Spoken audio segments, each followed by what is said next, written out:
Welcome back everybody to the Bloodborne Countdown. This topic definitely seemed to be one that everyone really enjoyed getting involved with, and it is top 10 cosplays, or some say cousin plays, and it basically involves dressing up and acting like a famous figure or character. So let's kick this episode off at number 10. IZORSKY is starting off safe with the Joker from the Heath Ledger Batman film. He's clearly spent some time in the character creation, getting the crazy clown look nailed down, and he's just invaded two co-op buddies, and things don't go to plan. I guess the co-op pair are actually Batman and Robin in disguise. So yeah, the Joker's got stuck somehow, wedged in between the ladder and the platform. But also, almost looks like he's just rolling about with laughter, which seems pretty in character, if you ask me.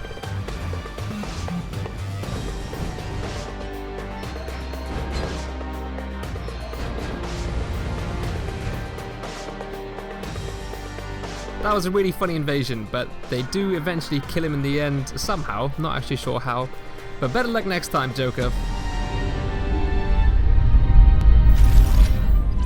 At number 9 is Squidward from SpongeBob SquarePants, something I can honestly say I never expected to see in Bloodborne ever. I have to admit, that is a pretty creative idea. Like the previous submission, he's up against two opponents. After spending some time trying to fight them normally, he realizes that's not going to work, so he lures them over to some of these weird bug enemies, and then we have a chase scene.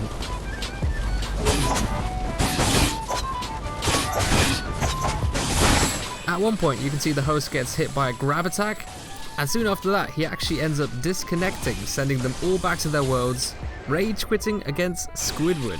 That is unfortunate. SIRUIN takes number 8 with a very spooky Pyramid Head cosplay, which is a character from the survival horror game called Silent Hill.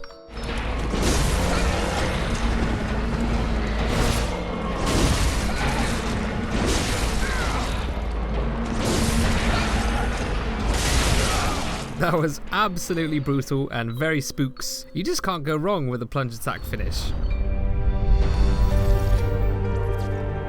Now everyone, meet Lobo.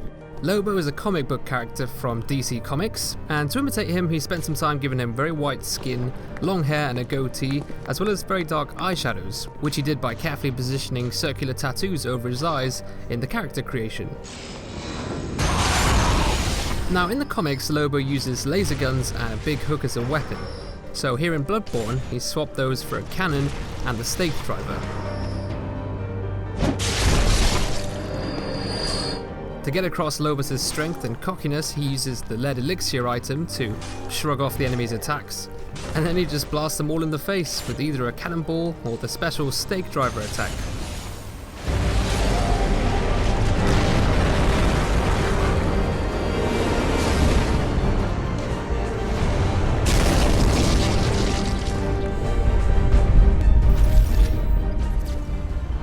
BROOK has also done something unique and combined Bloodborne with the main protagonist from the THEIF games, called Garrett.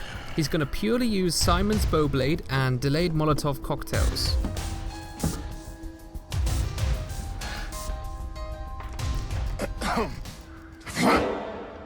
I would have went for the pickle jar basso a lot more weight.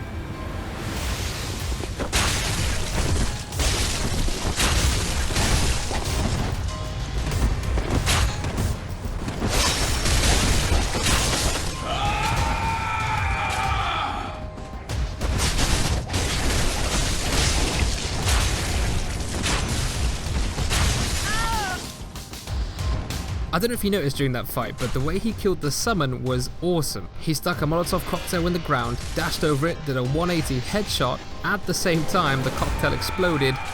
That was cool. The HALICARNASSIS has created a White Walker cosplay. Now this is a character from the Game of Thrones series. They're a mythological race with pale, mummified features, and they're all to do with kind of winter and ice. They've got that kind of theme going on, and this means he's chosen to invade in Canehurst, because it's really the only snowy area in Bloodborne, and he's using the Church Pick and Holy Moonlight Sword.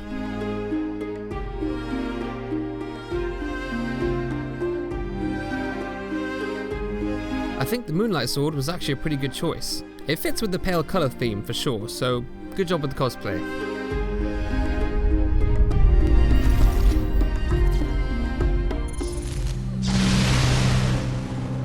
taking a trip now to Hogwarts. MISSSKYMAX has made a Harry Potter cosplay that pretty much just speaks for itself. It's great. We've got the glasses, the school gown. What she ends up doing is hiding from invaders by pretending to be part of the stair railings here. It really is unbelievable how hiding in plain sight actually ends up working in most cases in these games. I guess you could argue it's unfair because Harry Potter has the cloak of invisibility, doesn't he? She even tries it again hiding outside here from another invader, but this invader ends up noticing her. Sadly, the Dementors notice her as well.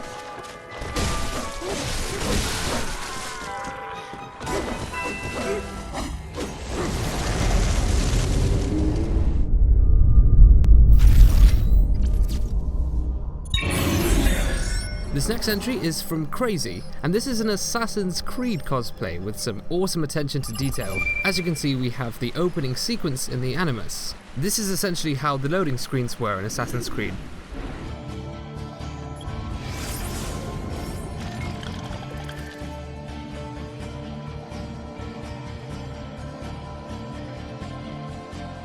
So in his invasions using this build, it seems like he's tried to look a lot like ALTAIR, you know, with the full white outfit and the hood, and he's using the Blades of Mercy. That's a pretty good choice. I think short blades work really well with this cosplay.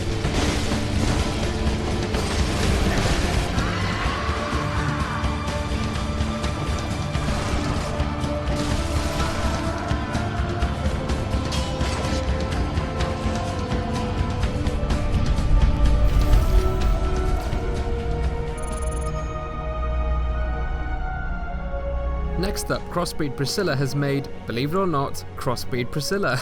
We've got the fan favourite Dark Souls 1 painted world boss. This boss uses a scythe, so the burial blade is a perfect fit here. And during the actual fight in Dark Souls, the boss becomes invisible. That has been replicated here by using the blue elixir potion, and we've also got the Rosmarina spray, which gives off that kind of icy mist vibe. And the white church set is of course perfect for this cosplay. In fact, pretty much every aspect of the boss is covered in this video, so just a really good idea and very well executed.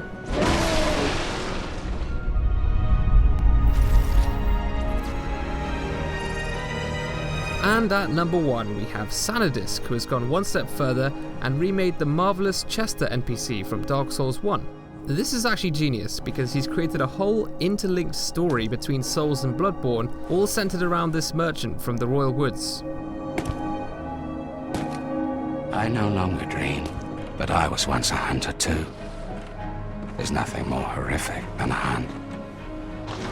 In case you fail to realize, I am Marvelous Chester.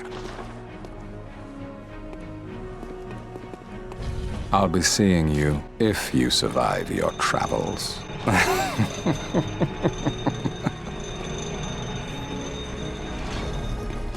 You need me more than ever. so long. We'll be seeing each other.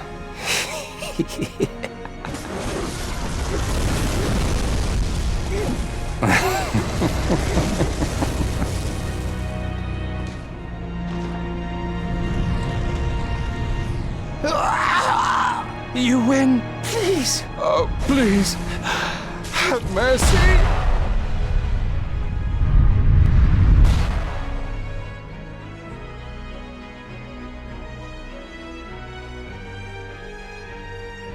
That ring, it was purloined by a man in a long coat. This was really quite smart. I see what you did there with your character being snatched by a shadowy limb and dragged off to the past. If you've played Dark Souls 1, you'll understand that. But anyway, congratulations on intertwining Bloodborne and Dark Souls 1 in that way. You really pulled off the character's look, but also building up a backstory and linking it into Bloodborne was something quite unique as well. So just overall, awesome cosplay. Alright, thanks for watching. The next episode will be top 10 insane kills. I'm looking for just the most impressive victories, crazy tactics and moves. Again, this can be online multiplayer clips against other players or single player against bosses, but PvP kills will probably be easier. Thank you to everyone who submitted clips for this week. I'm hoping this episode can encourage a bit of build variety and creativity in Bloodborne, since that's one thing that Bloodborne kind of struggles with a little bit. Alright, I'll catch you in a bit. See you in the next video.